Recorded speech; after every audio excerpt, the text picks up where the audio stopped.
गोपिका जीवनस्मरणं गोविंद गोविंद। सद्गुरुनाथ महाराज की जय। कलये सुन्दराकारं सदैकप्रियदर्शनम् अज्ञाननाशकं देवं सद्गुरुं मुरलीधरं मुरलीमण्डितकरकमलं मुनिजनमोहनं व्यत्यस्तपादं मनमालाधारिणं प्रेमभक्तमण्डलनित्यकीर्तितं श्रीप्रेमिकवरदम् आश्रयेऽहम्। कृष्णाय वासुदेवाय देवकीनन्दनाय च नन्दगोपकुमाराय गोविन्दाय नमो नमः। कृष्णाय वासुदेवाय हरये परमात्मने प्रणतक्लेशनाशाय गोविन्दाय नमो नमः।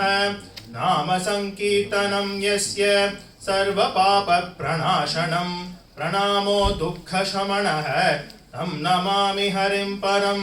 बुद्धिर्बलं यशोधैर्यं निर्भयत्वम् अरोगता अजाड्यं वाक्पटुत्वं च हनुमत्स्मरणात् भवेत्। श्रीहरये नमः श्रीहरये नमः श्रीहरये नमः। गोपिका जीवनस्मरणं गोविंद गोविंद। सद्गुरुनाथ महाराज की जय। Radhe Radhe.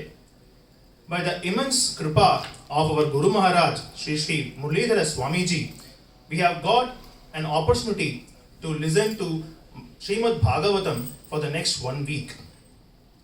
Yesterday, Artiji told us beautifully about the greatness of Bhagavatam, Srimad Bhagavatam, the Mahatmyam of Srimad Bhagavatam.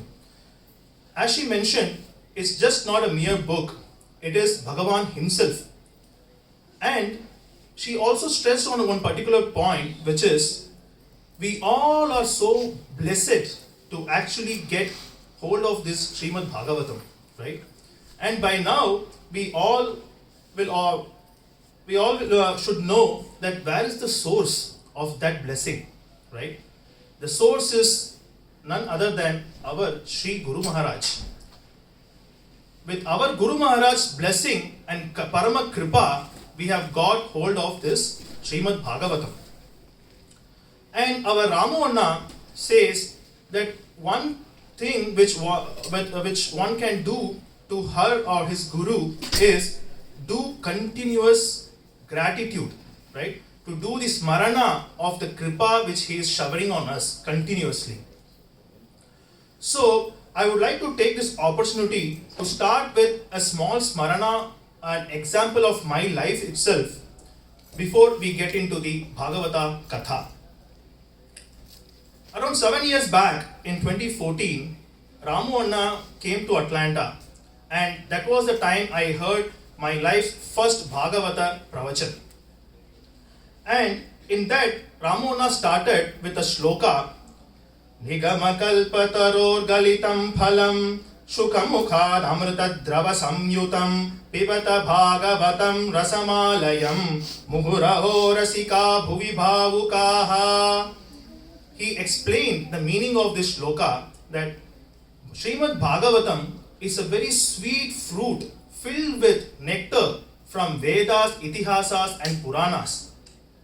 And one should drink this nectar again and again until they take the Sakshatkara. And he also elaborated on the importance of Shravana. After listening to that, because it was my first pravachan, I was actually discussing with my wife Sandhya that is it possible to listen to the same katha again and again, but again getting interest towards it? Because Ramu Anna says once a person listens to Bhagavatam or recites Bhagavatam, they get the ruchi, they get the urge to say it again and again or to listen to it again and again. So I was thinking, if something which we do again and again, it will become like mundane for us, right? It will not be so interesting for us. So I was thinking, is it possible? Can it happen to someone? That was my first impression after listening to Ramu Anna's first pravachan. But to my surprise, that I got, without knowing, I got a ruchi to Bhagavatam. And see, now my entire family, we are part of the monthly Bhagavata Saptaham. We do Bhagavatam Parayanam on a monthly basis along with our God Atlanta Satsang families. And here I am in front of you to actually tell few true stories from Bhagavatam. Ramonda clearly told the first time I heard him that when you hear the Bhagavatam, without even one realizing, it goes through your ears and it starts your inner transformation, right? So, I think means I have started into the particular journey, and with our Guru Kripa, I think I will do more and more such Bhagavata Parayanam and Bhagavata Katha. Now, today I am going to talk about 4 or 5 true stories. I know the topic is given to me as Daksha Yagyam, but I would like to cover 3 to 4 true stories from Bhagavatam, which is from Canto 1 to Canto 4, which covers the creation of world and Varaha Avataram, Kapila Avataram, and then at the end we will end with Daksha Yagyam. So Bhagavatam the story is set up when Parikshit king did a sinful act because of the ill effect of Kali Yuga. Parikshit did a sinful act, which is he put a dead snake on the neck of Shamika. Seeing that, Shamika's young son Shringi got very furious and he gave a curse to King Parikshit that on the 7th day from now you will be dying by the bite of the snake king Takshaka. And Parikshit actually realized what he did was a blunder, because being a Kshatriya whose major duty is to protect Brahmanas, what he did, he actually instigated or provoked the Brahmana to curse him. He realized his mistake, but it was too late for him to realize it, because once a curse is given, it cannot be revoked. So now, what he has done is, he started to relieve himself from his duties, from his the king's duties, from his family's duties. He started relieving himself, and then along with few sages and few important people, he actually went to the banks of holy river Ganga Mata, because in our current world, anything good means anything really precious which we can give to a person who is going to leave this world is Ganga water, right? So he wants to make sure that he leaves his body on the banks of river Ganga. When he is sitting there and praying to Bhagavan to forgive him for the sinful act which he did, at the same time, as our Guruji says, Edrichaya, coincidentally, our Shukamuni happens to pass by the nearby forest. And suddenly our Shukamuni gets a sort of an attraction, a pull towards a particular direction. Our Shukamuni is so surprised because he has never seen this sort of an attraction before. Just once he got this attraction, that was again towards Barhapitam. After that, he is getting this sort of an attraction only now. So, he started going towards the same direction from where he was getting this attraction.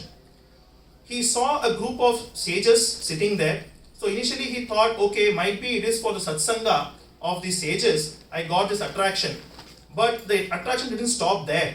He went a little close and then he saw Parikshit, and in front of Parikshit he sat down.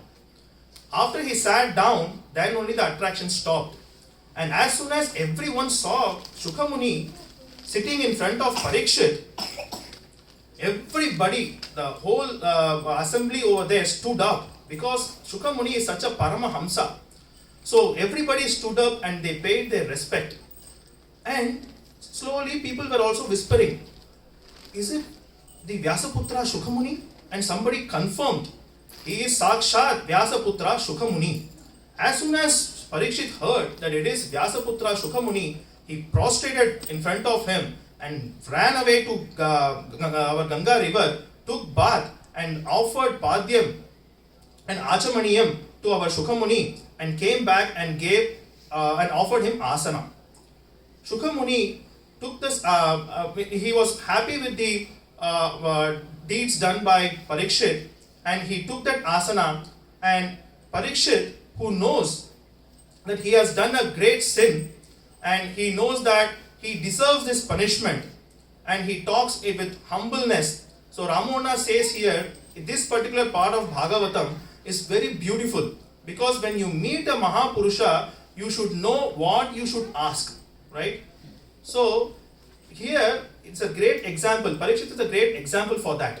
So Parikshit is in a very humble way, he asks, "Hey Mahapurusha, hey Paramahamsa, I am at the bank of the holy river Ganga, which purifies all the sins of people, and I wanted to leave my body here, but I am sure now that the God is happy with me, and he has forgiven my sins, because he has sent you here, who is the purifier of rivers like Ganga." So when I used to be a kid, I used to ask my mom that, okay, when you say that all the sins of us are getting washed by these holy rivers, what happens to those rivers? And there is an answer in Bhagavatam, right? So Parikshit says, these Mahapurushas, when they take bath in those holy rivers, that's how they cleanse those sins which the holy rivers carries, right? So the Mahapurushas like our Guru Maharaj, when they go for Tirtha Yatra and they take bath in holy river, without even they realizing it, they cleanse these holy rivers. So he is saying, such a Mahapurusha who has the capability of cleaning Ganga Mata herself is sitting in front of me. Our Guru Maharaj also says one beautiful example here, the importance of or the effect of pictures, right? So in our rooms, we might have a lot of pictures, and certain pictures might instigate greed, certain pictures might instigate lust, and photos of Mahapurusha, you don't even know like what sort of effect it brings in your life and in what way it protects your life, right? You cannot say a picture is a mere picture, it doesn't have any life, but it does have life. And imagine for Parikshit, from the picture, a person, like the picture has come to life in front of him. So imagine the sort of happiness Parikshit is feeling currently. So Parikshit is saying, Mahapurusha, Paramahamsa, I know that you cannot stay or you don't stay in a particular place for more than half a muhurta.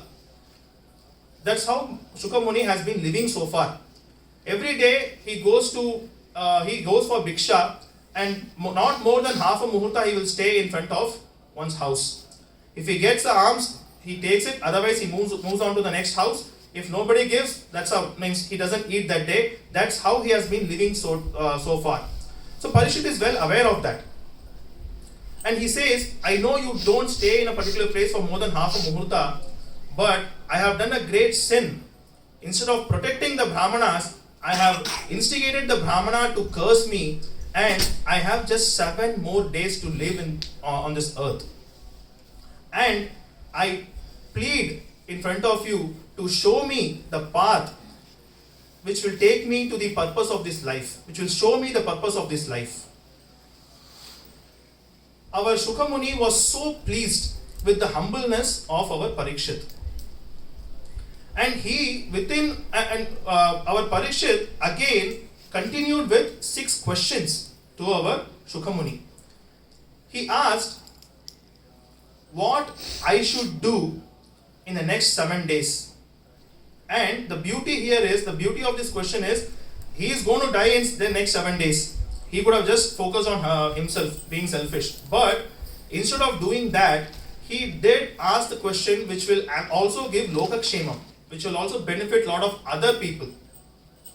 So he asked, what should I do and what should everyone do? So each and every, the 6 questions is focusing on himself and also for others in the world.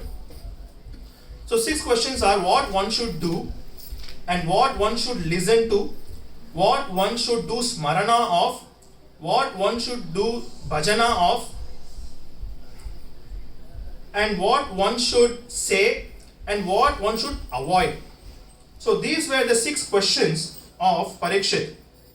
What one should listen to, what one should repeat as japa, what one should say or what one should do as karma, what one should think of, smarana of, and what one should do as bhajana, and what one should avoid. After listening to these 6 questions, our Shuka Muni is so happy. See, he has already decided to bless our Parikshit, and there is a story for that as well. Okay, he actually owes Parikshit, and how that he owes is when Pandavas were doing Rajasuya Yajna. Our Yudhishthira, as part of Rajasuya Yajna, every day you have to feed 1 lakh brahmanas. Okay, and our Yudhishthira is so particular about all the technicalities and details. So he told, okay, I have to feed 1 lakh brahmanas. How will I know that 1 lakh brahmanas have eaten every day? So for that, our Krishna Paramatma, he says, okay, I have kept one clock. It will calculate, it will count each brahmana, and after 1 lakh brahmana, it will ring tang twice. So Yudhishthira was happy. This is good idea. Okay, let's do this. So Krishna Paramatma had kept that clock. First day, the day starts from 9 o'clock in the morning till 4 o'clock in the evening. And you can eat multiple times. But again, you will be counted only once. Okay. So that first day went, and after like close to 4 o'clock, the bell rang, tang, Yudhishthira was happy. The next day, 9:10, it rang 10 times. Tang. And Yudhishthira was confused. He went to Krishna and he asked, Krishna, what is this? I think is your clock malfunctioning? No. Means it's not that case. There is a Mahapurusha who has come to have lunch at your place. And that Mahapurusha having lunch is equivalent to lakhs of brahmanas eating in your lunch. So that's the reason it has rung like 10 times. Then Yudhishthira ran to see who is the Mahapurusha. But Shuka Muni doesn't stay there for more than half a muhurta. He will just have 3 like a handful of food and he will leave. And he left. But anniki saaptaro no avatla. So he wants to pay it back, the gratitude. That's the like sign of the Mahapurushas. They don't want to keep anything to themselves. They want to give it back. You do one thing, they will shower it as blessing like 10 times. So that's how Shuka Muni is owing back to Parikshit. So when Shuka Muni saw Parikshit, he actually thanked Bhagavan. So at least I can pay it back to him.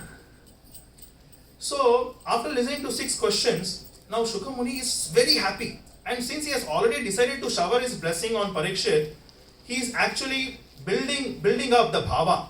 So that's how Mahapurusha actually build up the bhava before blessing any disciple. So here, our Shuka Muni is praising our Parikshit.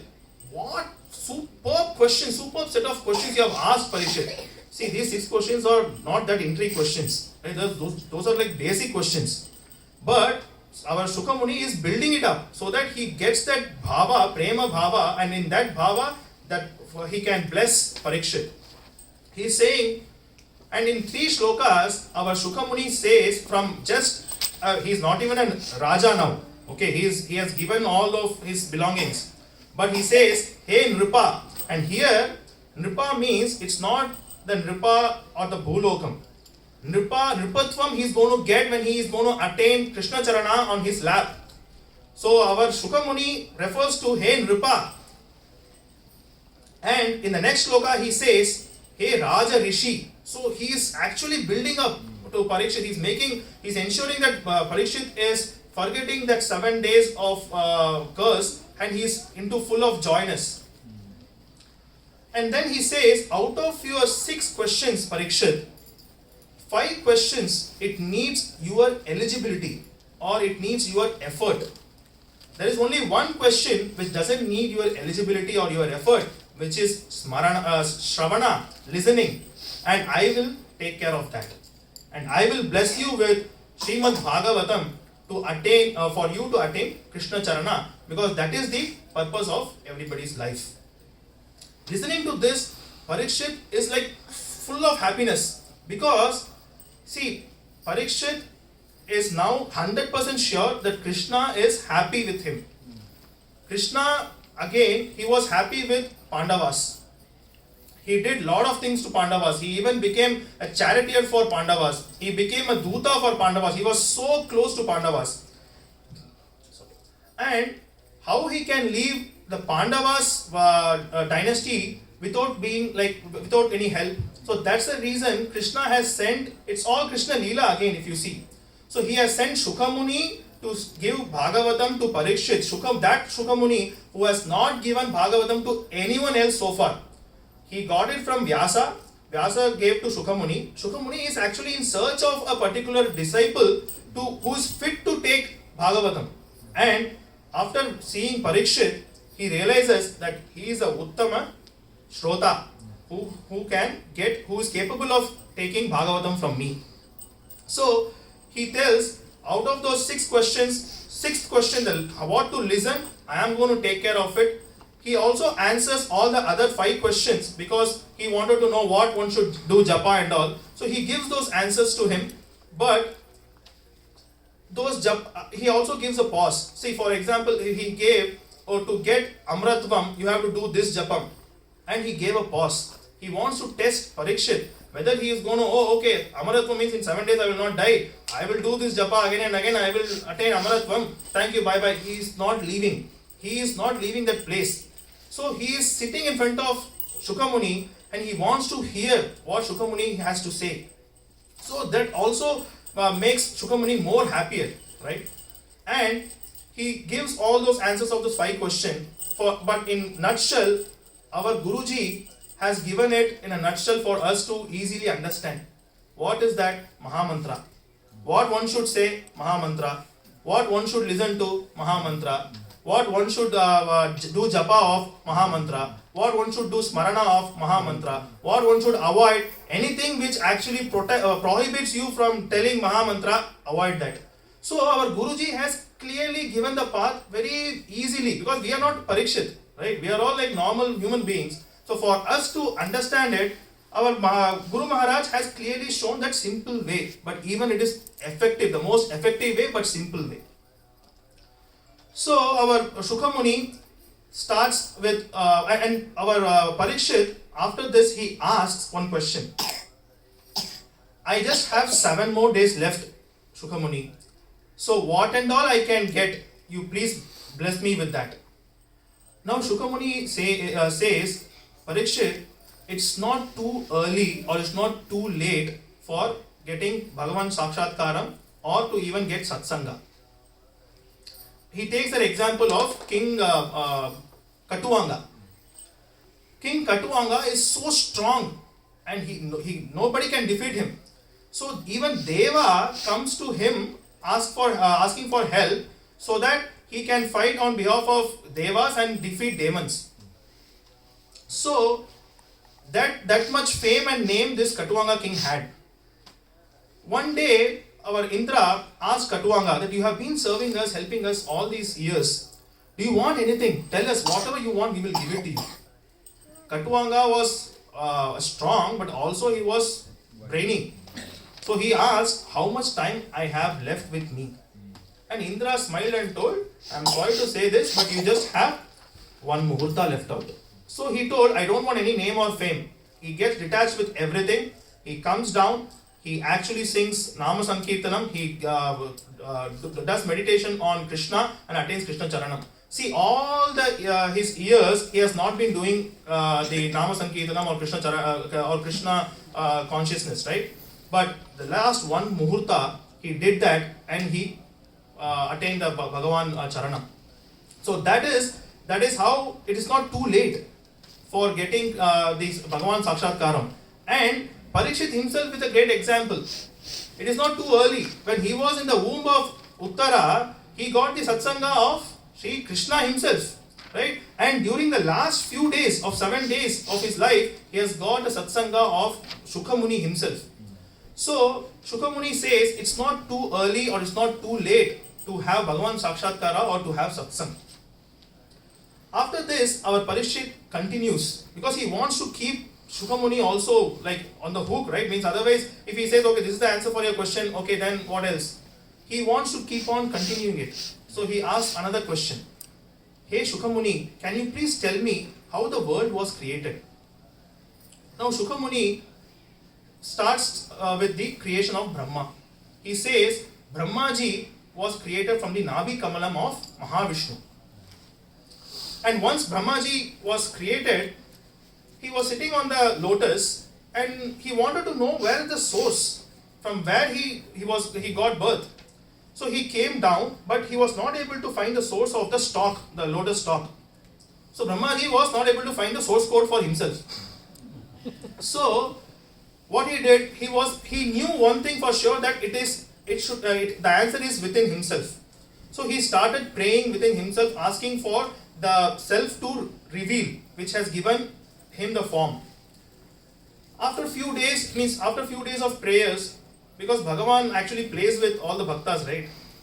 He will not directly come and give you the darshan. First he talks in intercom. Okay, the celestial voice came, Asiriri. It came and it told tapa, tapa. That's it. Nothing else. Just tapa, tapa. 2 words. So our Brahmaji started doing tapa on Bhagavan. And after few days or few years, our Mahavishnu gave Sakshatkara darshan to our Brahmaji. And Brahmaji was so happy to see that beautiful form of our Mahavishnu. And Mahavishnu then gave the knowledge of creation to Brahmaji. There is a Sarga creation, there is a Visarga creation. Sarga creation is taken care by Mahavishnu himself. Visarga creation is what Brahmaji is responsible for. So he gives all the knowledge to Brahma and Brahmaji starts his creation. So now Parikshit has another question. Can you please explain about what is Sarga creation, what is Visarga creation, and what and all happened in between? Can you please explain that to me? See, Shuka Muni is a jnani and he thinks, he sees Krishna everywhere. And we don't even see Bhagavan in our puja room. But he sees Krishna everywhere. So for him to actually understand that there is Krishna, there is something else is little difficult. For him everything is Krishna. So he very mildly, slightly, he deflects that question and says, there is this same question was asked by Vidura to sage Maitreya. I will answer you, I will tell you the answer which was told by Maitreya to Vidura. And from where Vidura ji came into picture, from where Maitreya ji came into picture is, in Dwapara Yuga, at the end of Dwapara Yuga, when Sri Krishna was about to leave Bhuloka and was set to go to Goloka, he was only with 2 people. One is Uddhava, the other one is Maitreya. And he told, see, that is the beauty of Bhagavan, right? And again, he shows the gratitude. Vidura gave him the fruit when he actually came to Hastinapura and he went to his small house. He remembers that. And even though Vidura was not there in person, he told Maitreya Rishi that Vidura will come to you and you have to help him with answers. He had a lot of questions on creation and here I was not able to answer in this yuga for him, but can you please help me with that? Maitreya told, it's a Parama Bhagyam Swami, I will certainly do it. And where Krishna is asking Maitreya in front of Uddhava. It's all interlinked, right? So Sri Krishna leaves Bhuloka and goes to Goloka. After that, our Vidura comes like running. He's weeping and he's running and he comes and meet Uddhava. He meets Uddhava on the Prema Nadi, Yamuna Nadi. So our Uddhava, what he does, he actually sows a seed of bhakti by telling all the Bala Leelas of our Krishna. And then with that seed of bhakti sowed in him, he then sends him to Sage Maitreya, who is in Haridwara, which is on the bank of river Ganga, which is a Jnana river. So from Prema river, which is the first step, he is being sent to the Jnana river. Sage Maitreya there is waiting for Vidura. And as soon as Vidura comes, see, Vidura is the Hamsa of Yamadharma Raja. And Maitreya is from Mitra, which is also the concept of death. So the beauty of Bhagavatam here, you see, Yamadharma Raja is also the concept of death and end. Maitreya is also part of the concept of death. The people who are related to the death and end are going to discuss about the creation of world. How beautiful it is, right? So our Vidura asks, like, what happened? What is how Bhagavan created?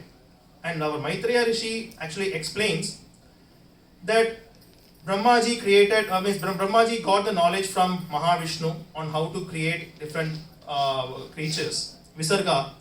And for Sarga, see, because of in the interest of time, Sarga creation is little like difficult to actually comprehend, right? But and Visarga creation is what Brahmaji does. So what Maitreya sage says that Brahmaji started creating different creatures because Visarga is about diversity.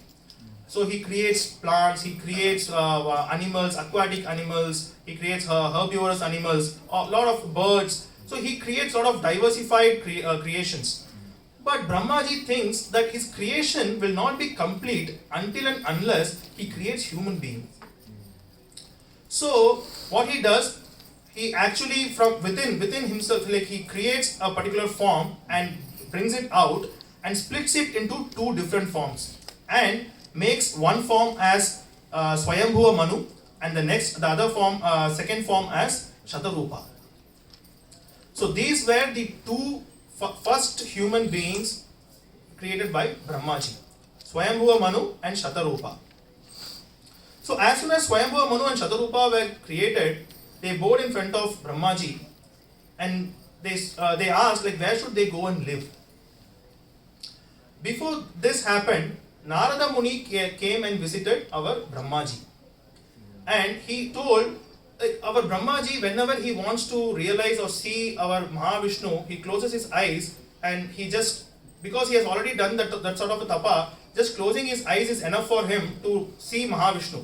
And as soon as he gets a darshan of Mahavishnu, he says, ah ha ha, ah ha ha. And Narada Muni was confused, like, what is my dad doing? Like, Narada is a mind child of Brahma. He's saying, why is doing ah ha ha, ah ha ha? And he goes and asks, like, why are you doing this, dad? So he says, Narada, I am actually getting darshan of the Supreme himself.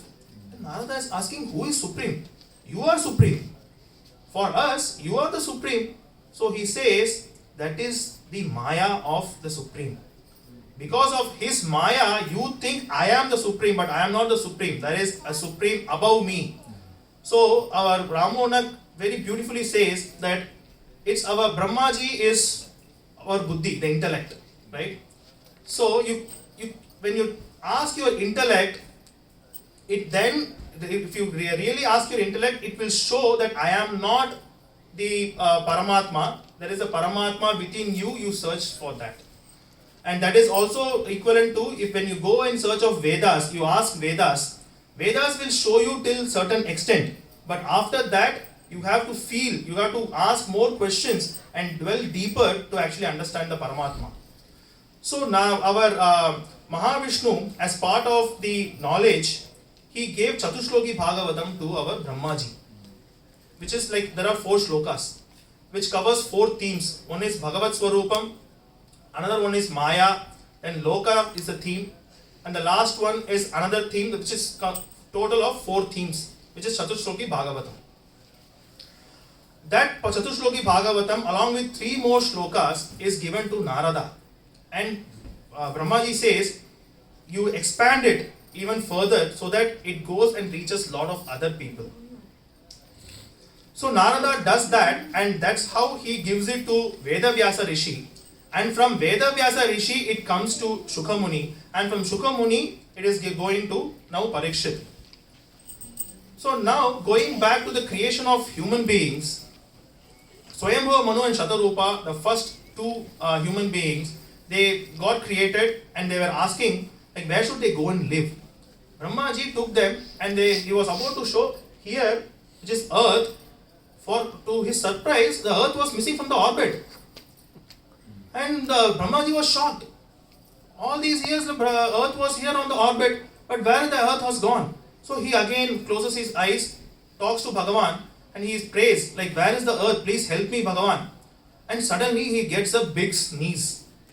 And with that he sneezes, and with that sneeze from through his nose, our Angushtabhya, a small Varaha Murti Bhagavan Avadaram happens. And don't think like he has come from Brahmaji's nose and all. Because Mahavishnu is the prana of Brahma.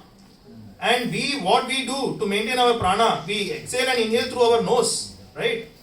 So the prana has come through his nose, and it's a very small murti, Varaha Murti.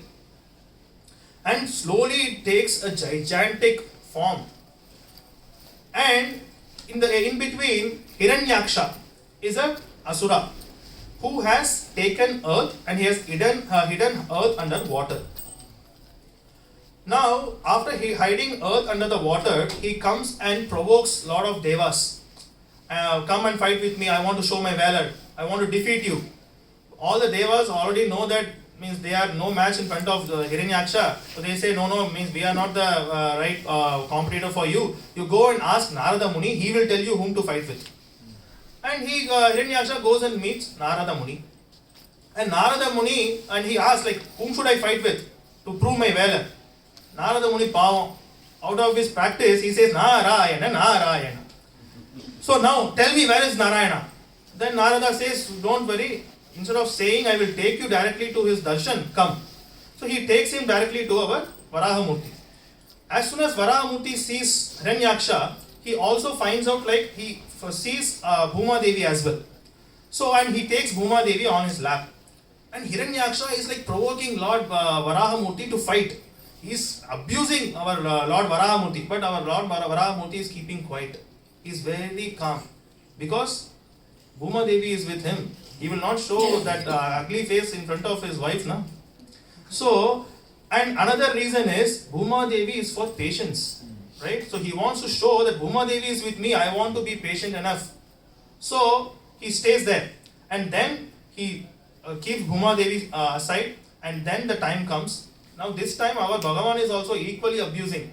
All species come into place there. Everybody, like both of them are abusing each other.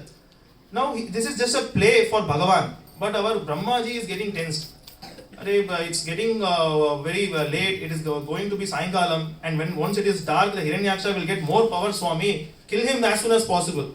Then our Varahamurti smiles and he kills Hiranyaksha. But the beauty here is, when he is killed, all the Devas, all the Gandharvas, they put more flowers on Hiranyaksha than our Varahamurti. The reason is, who will get such a bhagyam to be killed by the hands of our Varahamurti? So that's how Varahamurti kills our Hiranyaksha, and he restores earth back into the orbit. Now Shatarupa and Swayambhuva Manu, they start living in the on the planet happily. They have 3 daughters and 2 sons. 3 daughters named Ahuti, Devahuti and Prasuti. 2 sons named Uttanapada and Priyamvrata. See, from those days onwards, the ladies' first concept started. Okay. So in Bhagavatam also, even though the 2 sons were there, they are going to start only with 3 daughters' story first. Then only the 2 sons' story will come later. So our Ahuti got married to Ruchi Prajapati. So Prajapatis are the mind-born children of Brahmaji. As part of the creation, he also created few Prajapatis who can grow the generation. So Ruchi Prajapati got married to Ahuti. Devahuti got married to Kardama Prajapati. And for Devahuti, her husband was her guru, her god, her Mahapurusha, whatever it is, like it is only her husband. And she does lot of kaingaryam to make her husband happy. She has been doing this for ages. And one fine day, Kardama Prajapati asks Devahuti that I am so happy with all of your kainkaryams. Tell me what you want. She says, you are a realized soul. I am not. So I need a grahastha life. I need to have kids. Can you bless me with kids? He says, sure, why not? But she says, see, I am so old, my skin are like so wrinkled, how can I bear a child at this age? Then he says, don't worry about it. With his yogic power, he gets the Yavana back for both of them. And they have 9 daughters. After having 9 daughters also, our Devahuti was not so happy. So our Kardama Prajapati noticed that, and he went and asked, like, what's wrong? Why are you not happy even now? Then she says, okay, means you might leave this hermitage and go for Kshetradanam. All the 9 daughters might find their match and they will leave me. Who is going to be there to protect me? Tell me that. So I need a son. So Kardama Prajapati says, don't worry, you will be blessed with a kid which is going to be the form of Lord Vasudeva himself. And on one fine Muhurta day, our Kapila Vasudeva avataram happens. He is so beautiful, golden hair, blue eyes, fair skin. He is born. And our Kardama Prajapati, even though he is father of Kapila Vasudeva, he gets jnana from Kapila Vasudeva. He prostrates to him and he takes the vow of Maunavrata and he goes for Kshetradanam. Our Kapila Vasudeva stays with his mother and he gives the Sankhya Upadesha to his mother, which is like detachment, getting detached from the worldly pleasure. And then he also goes on to tour the world and spread the Sankhya philosophy. And that's how our Kapila Vasudeva's avataram happens. Now I know the title was Daksha Yagyam and it's already going to be like more than half an hour, but now we are getting into the topic of Daksha Yagyam. Okay. So our Daksha Prajapati, he is another Prajapati and he got married to Prasuti, the third daughter of our Swayambhuva Manu and Shatarupa. And both of them, they had 16 daughters. And 16 daughters, out of those 16 daughters, 13 daughters were married to Dharma. One daughter was married to Agni. The 15th daughter was given as a charity to Pitraloka.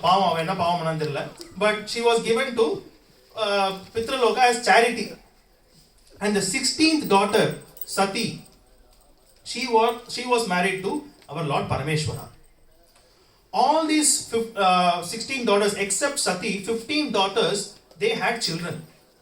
And I will just tell about one child of Murti, the 13th, one of the 13 daughters who got married to Dharma. Name of the daughter is Murti.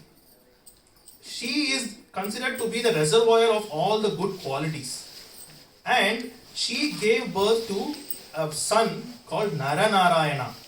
So he is the Naranarayana Rishi. As soon as he was born, everybody, all the Gandharvas, all the Devas, everybody showered flowers on him.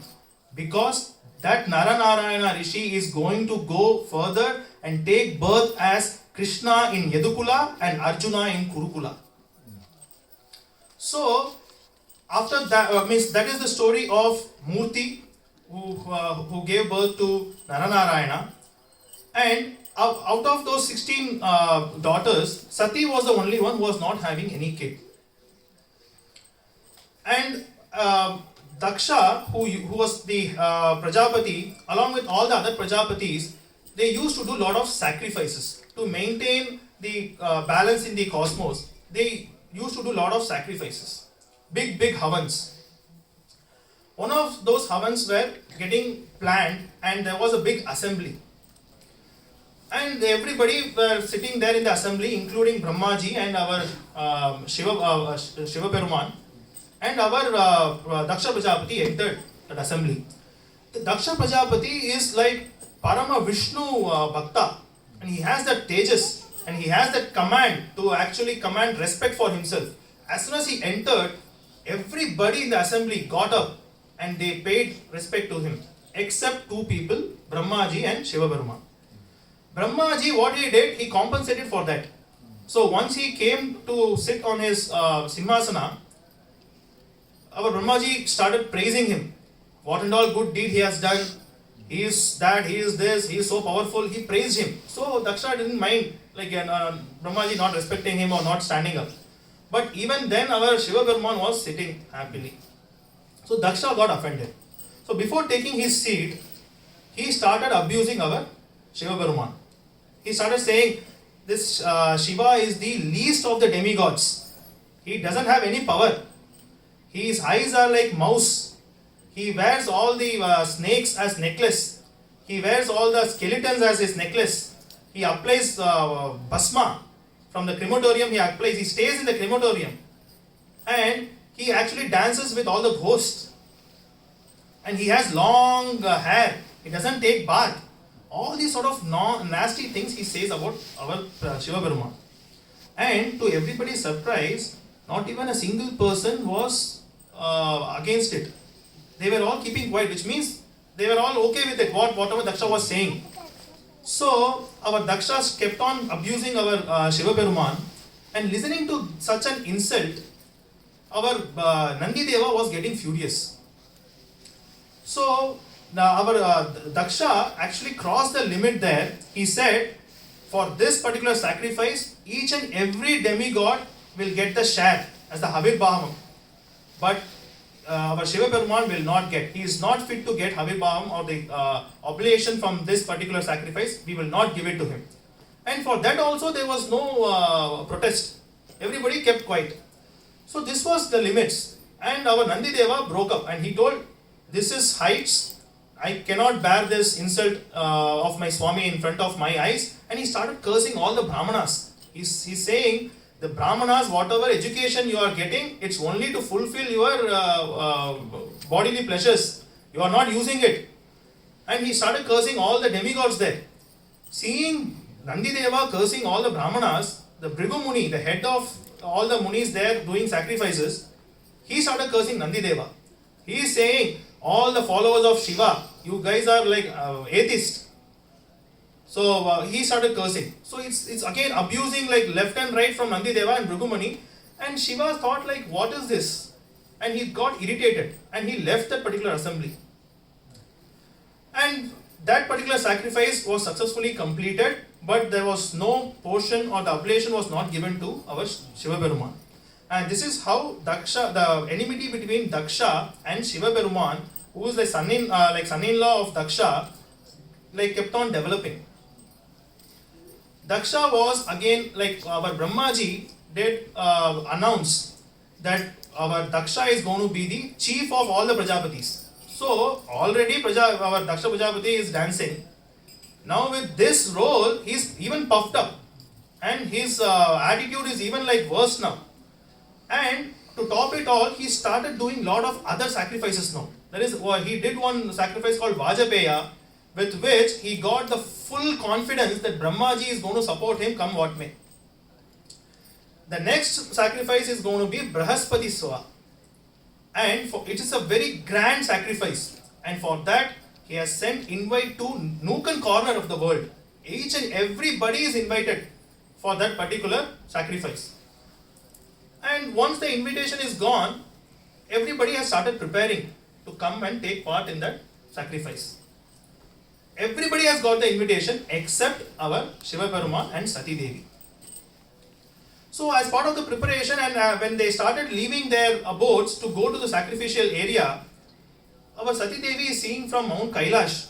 Wow, they are all going in their white plains, fully dressed, full of ornaments given by their fathers. And they are all looking so beautiful.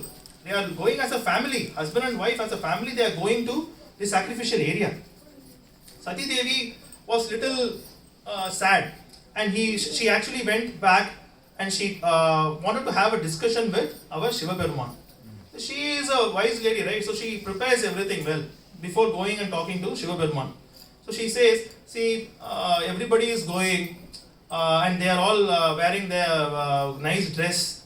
I also feel like wearing nice dress and nice ornaments. I want to go and see the sacrifice and take part in the sacrifice because it is done by my father.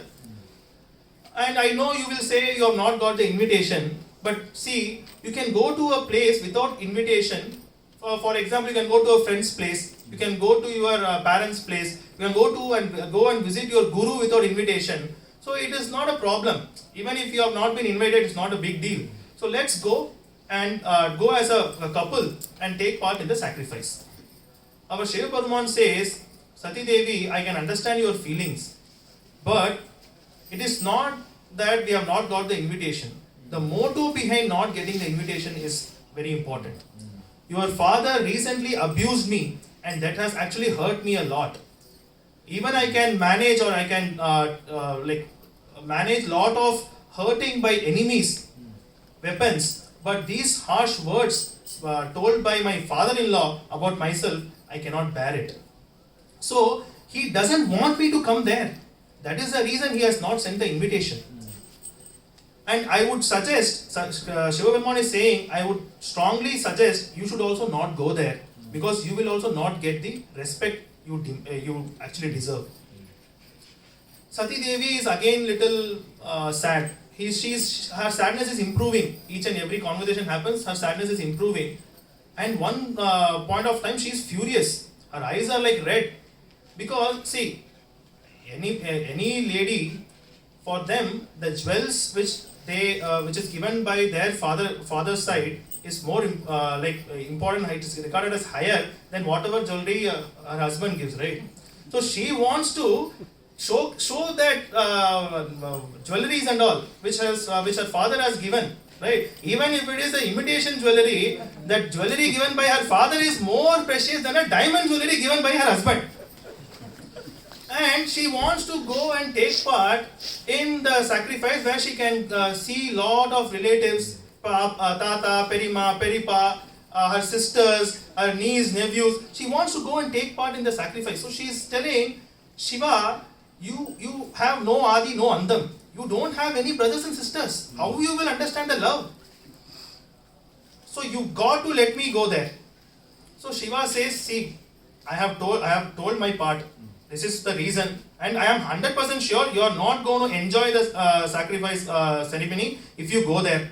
But even after me telling all these things, if you want to go on your own. I am not going to accompany you. You go on your own, but the results will be very horrific. And if it is an insult for you, it may result even in your death. Shiva Peruman gives this as a heads up to Sati Devi. Sati Devi thinks, it's our parents' house, how I will die there. She thinks, okay, she plans and she leaves Kailash mountain to actually take part in the sacrifice. And as soon as she leaves Kailash mountain, see, the followers of Shiva, they are not leaving Sati Devi alone. The entire army is going with Sati Devi. She has been given a nice cow with a nice dolak and with a nice canopy. Everything is set, and with lot of trumpets and drums, they are making sure like it's a grand tour for Sati Devi. As soon as she enters the sacrificial area, because everybody over there is worried about Daksha, they are fearing Daksha, nobody is even looking at Sati Devi. Nobody is even welcoming or acknowledging that she has come. Sati Devi was not bothered about that. But she was welcomed by her mother and all the sisters. And she was given a particular place to sit. She was given a lot of gifts and all. But she is not bothered about that as well. But she was so hurt because her father, Daksha, didn't even notice her, didn't even talk to her and ask about her well-being or ask about her husband. He totally neglected Sati Devi. This actually made Sati Devi more furious. And she also noticed that there is no portion, even if you have not given the invitation, but you should have given the place, like at least the portion of the sacrifice for the namesake to Lord Shiva, but there was no sign of that. So thinking of all these things, our Sati Devi is so furious, she started to confront Daksha.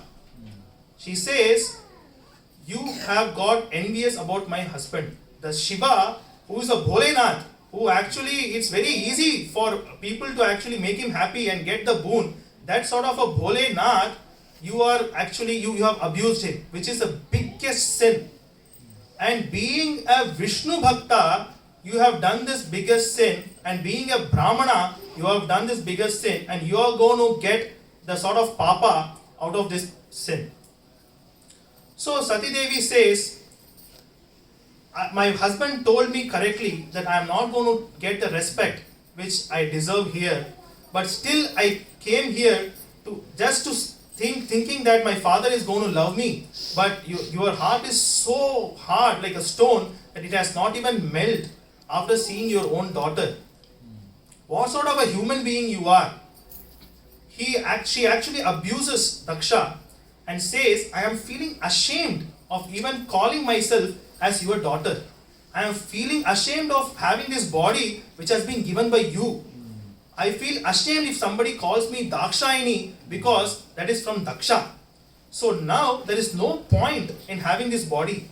And she also says, if somebody insults your guru, your religion, or your loved ones, you have to shut your ears and move from that place. But if you have the power to kill them, then you have to pluck out their tongue, kill them, and leave your own body also.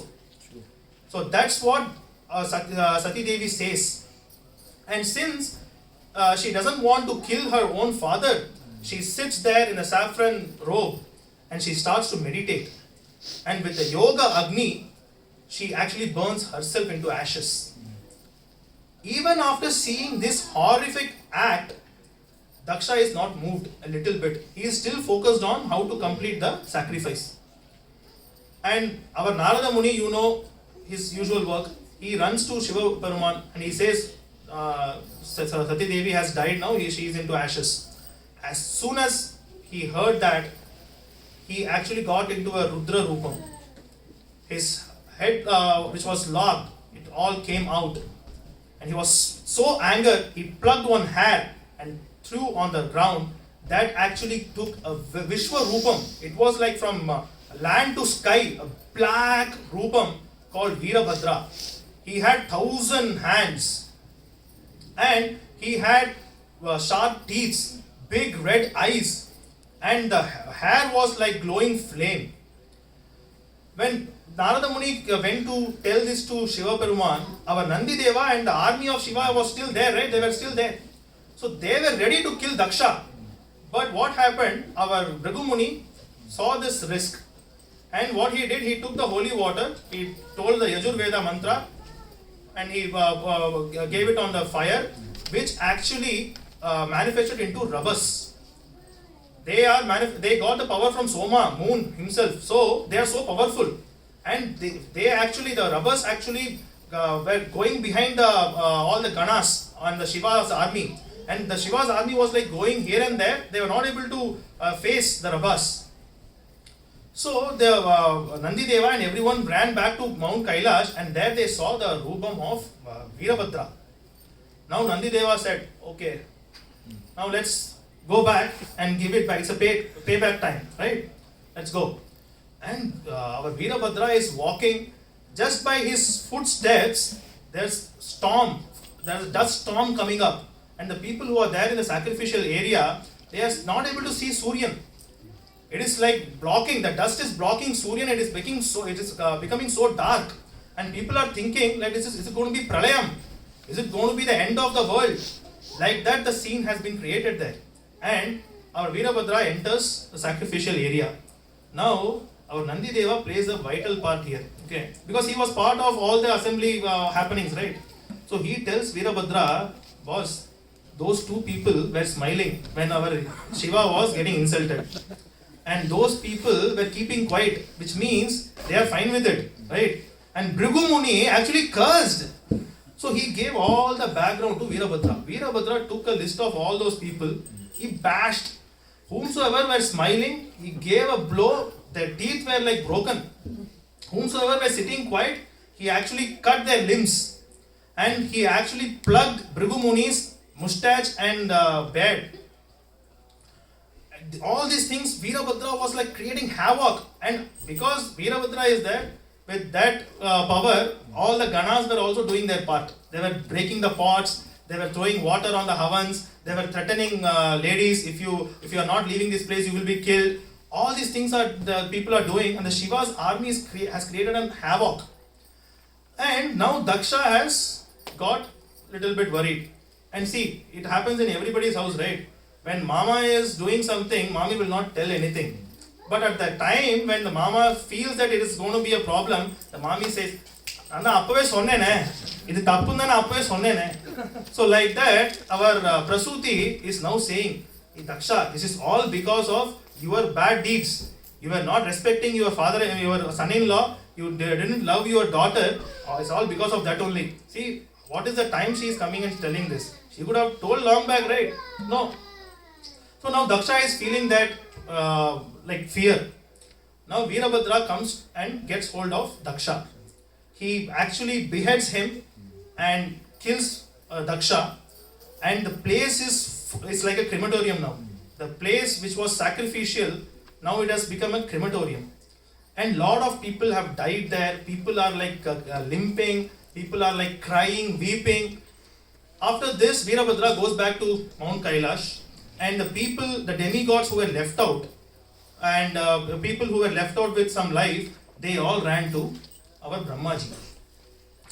Brahmaji, they all fell on his feet, and they told like, "This is what has happened. Can you please help us?" Brahmaji told, "We already knew this. Myself and Vishnu, we already knew this is going to happen. That's the reason we never came there." And he told that, "See, what you expect from a person whose wife was killed, and the reason for that was you people. You deserve this. But since our Shiva Peruman is a Bholenath, he gets happy really fast. I would say we all will go to Mount Kailash and we will plead guilty."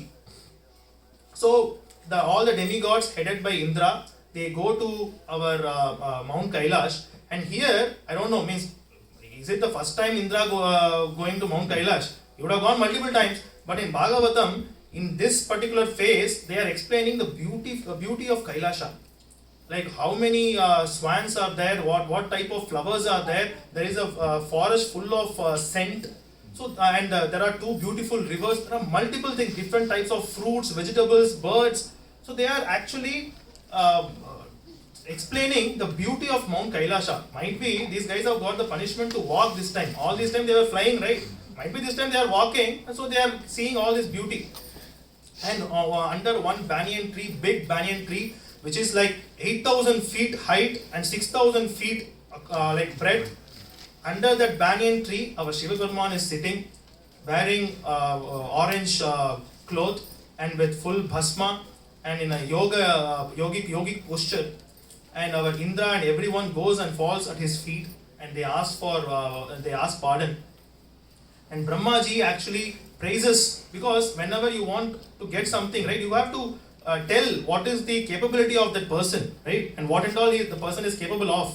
So Brahmaji praises our Lord Shiva Peruman. He says, "You are Adi Andam Illada Kadavul," right, and you are the actual reason behind all the devastation. I certainly understand that your portion was not given from the sacrifice, and that's the reason you have devastated everything. But now you have the rights. I am telling you, you have the rights for your portion from each and every sacrifice. So now please pardon these poor people." So now Shiva Peruman says, "I have no problem with these poor demigods. I know these guys are very less intellectual, and their deeds are like this only. But I did this to actually teach them a lesson and to get them back on track. So don't worry, I will come to the sacrificial area, and then we can make things normal as it was." But as it was means, it is not like Daksha is going to get his own head. And people who lost their tooth, they're not going to get the same tooth.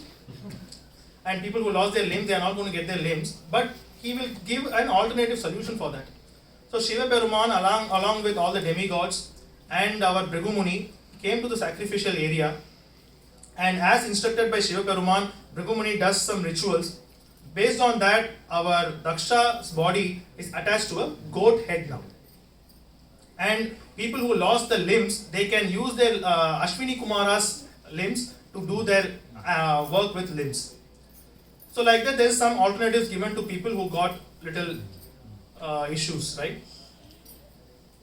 So after this, once the goat head is given to our Daksha, he gets consciousness. And then as soon as he gets consciousness, he sees Shiva Peruman. He prostrates in front of Shiva Peruman and he says, I have done a blunder and please forgive me. He asks for his forgiveness. Shiva Peruman forgives him, and both Shiva Peruman and Brahmaji gives him the go-ahead, gives him the permission to restart the sacrifice and complete it successfully.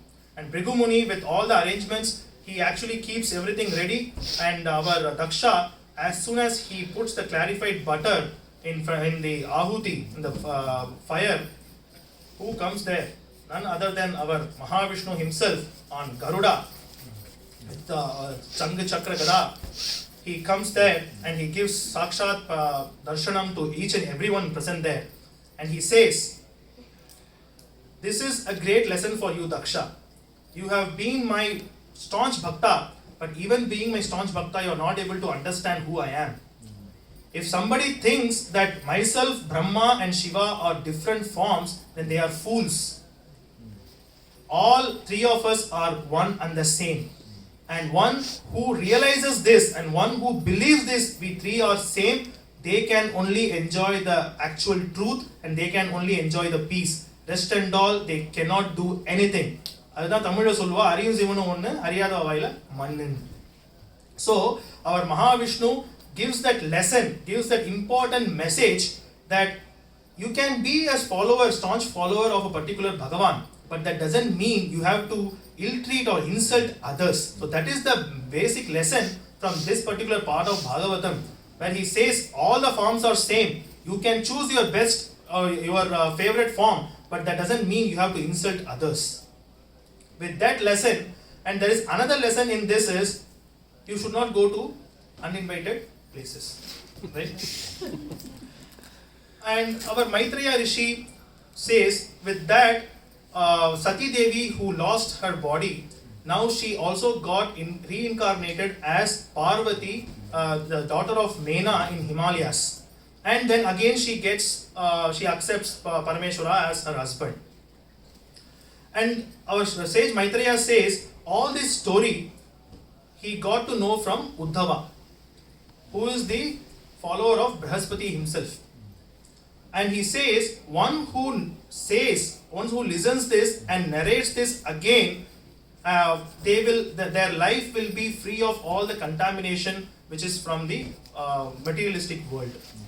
So I hope by listening to this Daksha Yajna today, all the contamination in our life goes away, and I pray to our Guru Maharaj that this COVID situation should go in 2022, and our beloved Ramu Anna and Purnima ji should travel to Atlanta so that we all can release Bhagavatam through their words in 2022. Radhe Radhe.